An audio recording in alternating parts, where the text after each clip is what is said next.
ଜାନୁଆରୀ 1 आउ करें यूपीआई व्यवहार कौन पर यूपीआई व्यवहार करें आगे जाना ता पूर्व यह वीडियो को लाइक करूँ और सब्सक्राइब कर ऑल नोटिफिकेशन ऑन कर दिंतु। एबे चलूँ जाना national payment corporation of India NPCI पक्षर यूपीआई को एक बड़ निर्देश जारी कराई।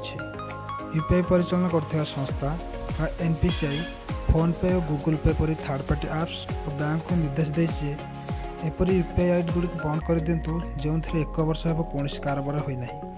एपरी करने पूर्व प्रथम यूजर्स मान ईमेल किंबा मेसेज जरिया नोटिस पठाइबा को कहुई। यूपीआई एथिपाई 31 डिसेम्बर पर्यंत समय देछि।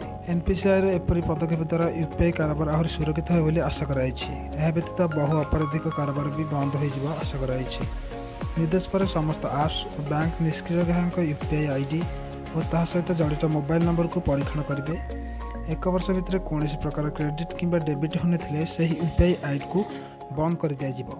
जदि आपंक एपरी यूपीआई आईडी अच्छी जो गुड़ी 1 वर्ष है डीएक्टिव अच्छी तेज ताको एक्टिव करूँ। जदि आप एपरी न करती तेज जानुआरी 1 रु आपंक यूपीआई आईडी डीएक्टिव हो परमानेंट डिलीट कर दिया आपंक यूपीआई एप्स द्वारा। आशा करछि आपको ये वीडियो निश्चय भल लगी तो ये वीडियो को लाइक शेयर और कमेंट करूँ और सब्सक्राइब कर ऑन नोटिफिकेशन ऑन कर दिंतु।